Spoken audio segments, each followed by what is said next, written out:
Trauma Therapist Podcast, episode 556.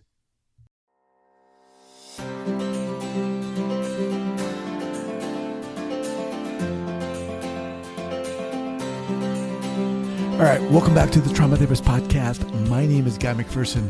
My mission is to raise the awareness of trauma and to support and inspire new trauma therapists just starting out on the trauma-informed journey. I do that with my membership community, Trauma Therapist 2.0, my online courses and workshops, and the Trauma Therapist newsletter. If you're a therapist of any kind and you work with individuals who've been impacted by trauma, I invite you to head on over to my website at thetraumatherapistproject.com. That's thetraumatherapistproject.com. All right, let's get started. All right, folks, welcome back to another episode of the Trauma Therapist Podcast. And sometimes I think this show should be called Guy's Mistakes Show.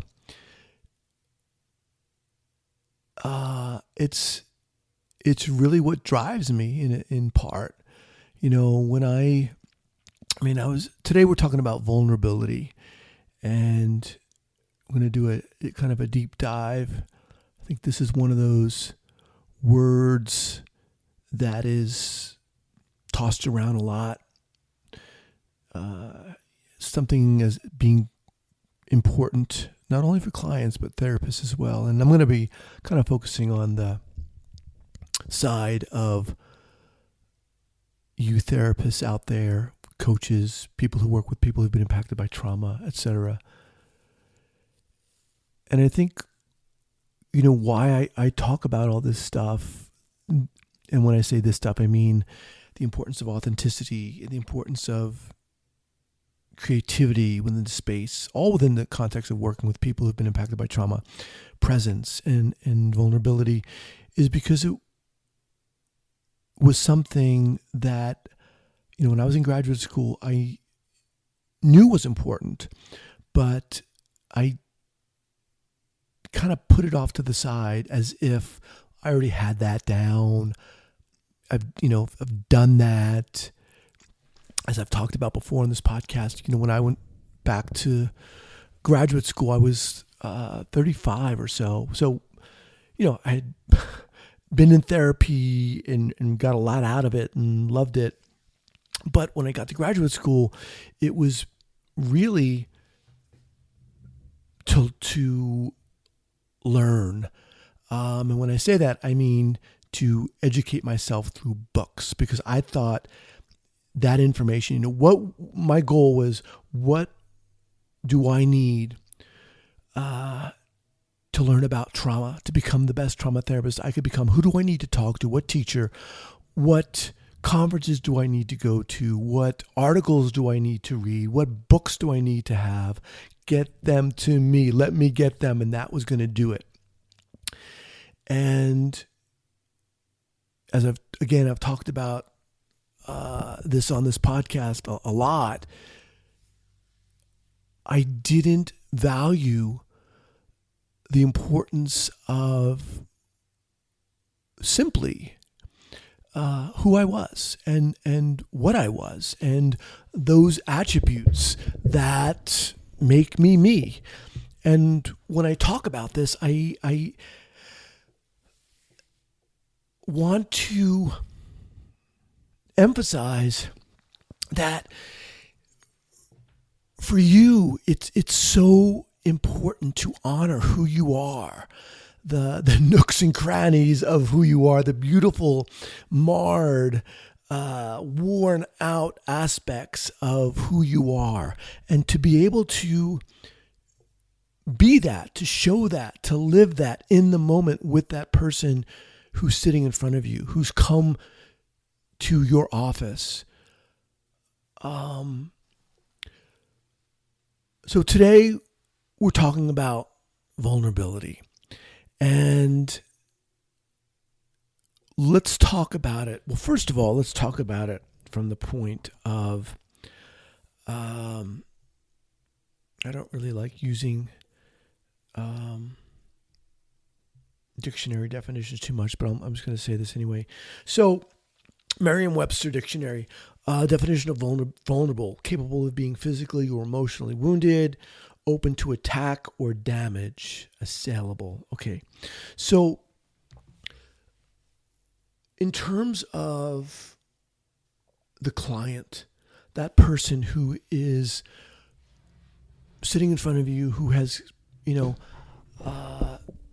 gotten up enough courage to call you to look up a therapist, to even decide that they want to see a therapist. How much courage it takes to do this, I think, is really incredible. And then to be vulnerable, to be open, to open oneself, to share one's fears, one's pain, one's hurt, one's damage. Think how difficult that is for a lot of us. And maybe for some of you, this doesn't even pertain to you. It doesn't even make sense because this is the way you are. You're just naturally a vulnerable person or therapist and so forth. And I'm not talking to you in a sense. I'm talking to the rest of us for whom this can be really challenging. Not only that, but it's vital for healing, the foundation of healing. So going back to that client sitting in front of you, always important to honor how challenging it is for someone just to walk into that office and to be able to have gone through and to still be experiencing trauma, to maybe still be traumatized, to have been abused, to have experienced any number of traumas. And for me, again, I'm sharing my mistakes and oversights. When I was in graduate school, yes, I intellectually understood that. But so much of what was driving me was feeling that I needed a degree, in this case, a doctorate degree, to validate myself. And why is that? Well, that goes back to when I was younger. When I was in 7th grade, I think I had been switching. I was in the process of switching schools. And I remember a teacher or an advisor, someone who was showing my mom the school at the time. My mother and I were checking out the school, and I was kind of standing off, and he was talking to my mother, and I overheard him saying that, he didn't do that well on this score and this score and this score, so blah, blah, blah, blah, blah. And I interpreted that as meaning that I was not smart. Boom. That was that. And that just profoundly impacted me. So much so that I've carried that with me. And when I got to graduate school, even getting in, right? Even the desire to get into graduate school, it was there with me. And there I was in this graduate school studying psychology, feeling as though I'm not saying anyone else does or doesn't. I'm just saying I felt that I needed that to justify myself. And that got in the way, I feel, of really understanding what it means to, number one, be a therapist, provide therapy, and to work with people who've been impacted by trauma. And what it really means to connect, to heal, because really that's what this is about. It's about being able to be oneself, to be, I don't know if I want to say okay with oneself, but to be almost joyous with who we are and okay with who we are, and loving who we are, and to be able to share that. And I'm not saying, again, to do this unethically and to wantonly disclose and unethically disclose. No, I'm not talking about that. I'm talking to be able to be in the moment with someone, to be able to express your human beingness, as I love to share something that Manuela Mishka-Reed said on my podcast, to be able to share that in that moment spontaneously with someone, with your client, and to, in a sense, model what vulnerability is, what human beingness is, and really what trusting in the healing process is. So we talked a little bit about the importance of vulnerability for the therapist, for the client rather. But for the therapist, it means not, in a sense, not being driven by wanting to fix or wanting to heal or wanting to take away the pain or wanting to prevent X from happening to someone else because that happened to me. A lot of people, a lot of therapists get into this field for the best of intentions. Of course they do, right? Want to help, and in part, that's why I was doing it, why I got into this field. I wanted to help people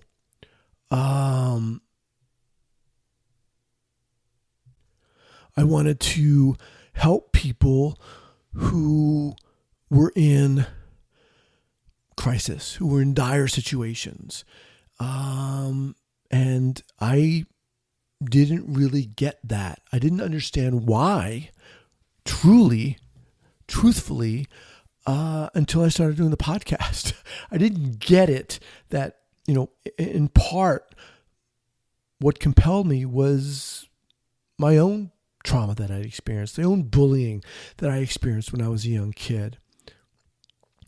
But to be able to be who you are, and it's very challenging, I think, to sometimes look at ourselves and to feel that we're enough, that maybe we would be a lot better if we had a degree. And again, I'm not knocking degrees, but for someone who has one, I think I've relied so much on that. Maybe we would be better if we had, you fill in the blank, right? This or that. When in reality,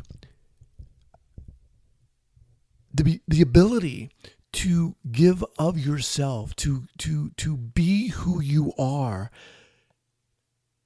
and to emanate a contentment with that, and even a joyousness, dare I say. I mean, how friggin' profound is that? How amazing does it feel when you connect with someone who is there, who is themselves, who is open and honest and truthful and loving the fact that they are alive, and emanating a warmth, who is in the moment and, looking at you and listening to you and hearing you. And we remember that, right? We remember those times because they're few and far between. They're few and far between.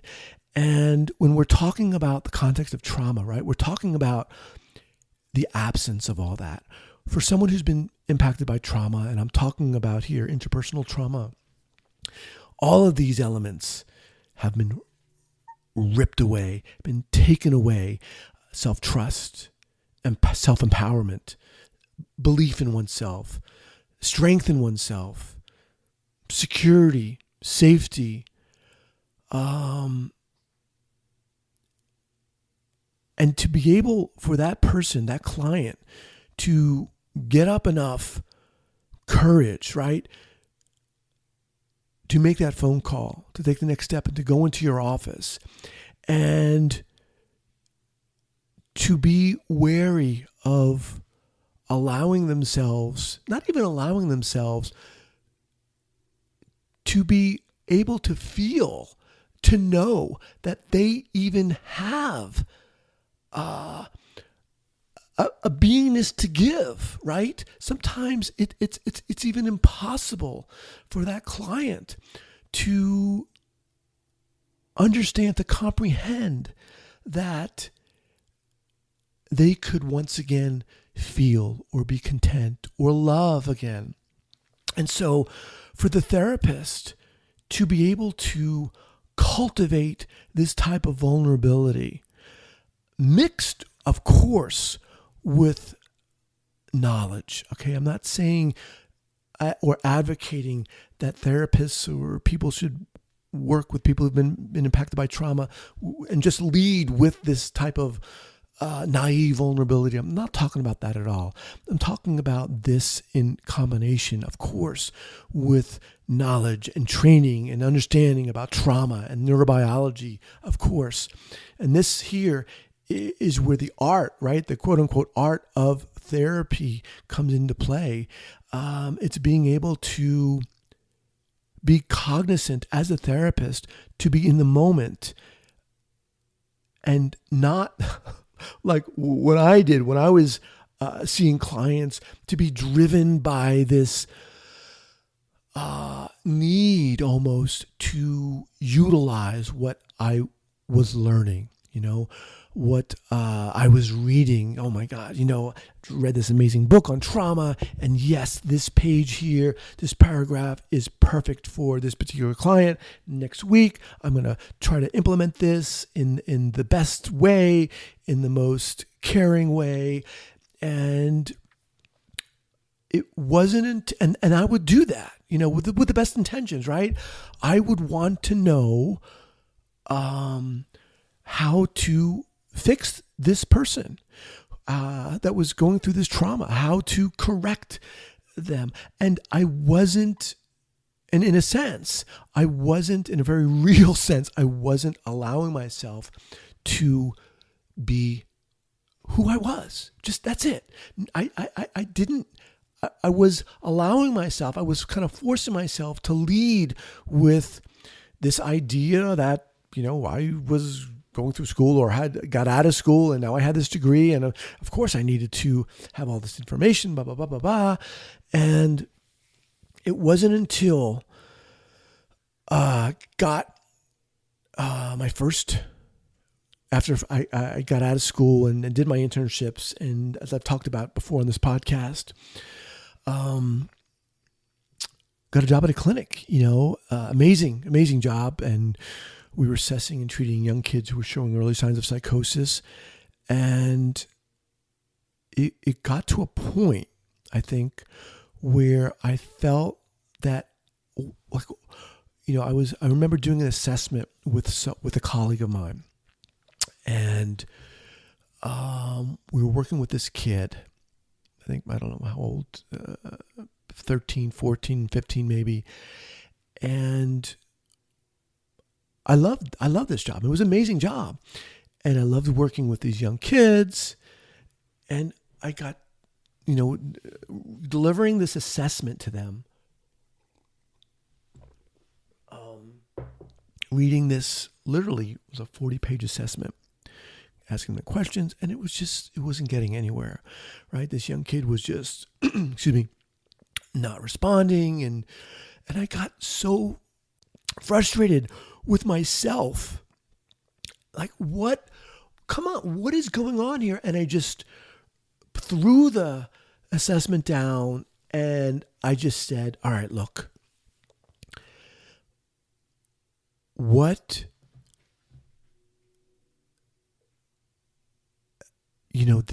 you've seen other therapists, you've gone to other clinics. And I pointed outside the room and I said, what, the parents, this kid's parents were waiting in the waiting room, and I was pointing out there and I said, what are those other therapists? What are your parents? What are they not getting? What do they need to hear from you? And in that moment, by that act of putting down that assessment on the desk and discarding the formality and asking this question out of turn, in a sense, and disrupting the environment and the vibe in the room and kind of shifting gears myself, I not only kind of cracked this mold I had created for myself, but in turn, I cracked open the moment for this client. And that did it. That shifted the atmosphere in the room and allowed, and I think gave permission for this client to be in the moment in their own way, right? Whereas I, in turn, by administering this assessment, in my way, I was doing it in a very specific way that I felt I needed to do, and it wasn't working. And that was the moment for me where I allowed myself to be who I was, to not have the answers, to not want to need all the answers, to not have to take away my client's pain moving forward. And it was, going back to one of my podcast guests who said to me once, she said, what makes you think, and she was speaking rhetorically, what makes you think that it's your job, the therapist's job, to take away someone else's pain? That is their journey to figure out. And it was, when I talked about my experience before working with that kid, that was the opening for me, the understanding for me of connecting hearts, in a sense, connecting one's being and being able to be in the moment and to not be governed by these techniques, although honor their value, of course, but for me, not to be governed by them and driven by them and to need to get in there and implement them, to be driven by that. And it's this really, and learning how valuable this is from doing the podcast, that really drives me. When I started doing the podcast, it wasn't until I started hearing over and over and over again from my clients, from my guests,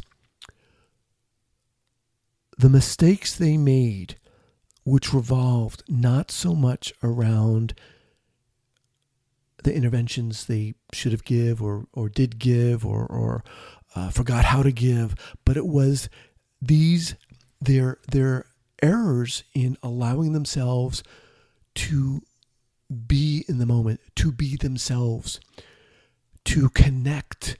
And connect really isn't even a sufficient word here. It's not enough. It's to be in relationship with, to be present with, and to be creative, and to honor the moment, right? That sharing that is so incredibly healing, and can be incredibly healing, right? And of course, this takes time. Oftentimes, clients come in, people who've been traumatized. It takes time for them to allow themselves to be open, to be vulnerable, to feel, to trust themselves, to trust their feelings, to trust their thoughts. And this is something I think so incredibly beautiful. And it is something so simple about it, right? To just be yourself, to be open, to be vulnerable. But when we drill down, and it becomes very challenging. It can be very challenging for a lot of us. And for me, getting back to, the Guy's Mistakes podcast here, it was very challenging because I didn't feel I was enough. I feel like I needed to be more, right? I needed to have this degree to be able to have the answers and to have gone through all this training and to stand behind that in a sense. When in reality, I think there's so much beauty in all of you out there, you listen to this, being able to stand by your uniqueness, your individuality, and to carry that in the work you do. Right? Because authenticity, as I've said before, isn't a fixed point that we're all going to, right?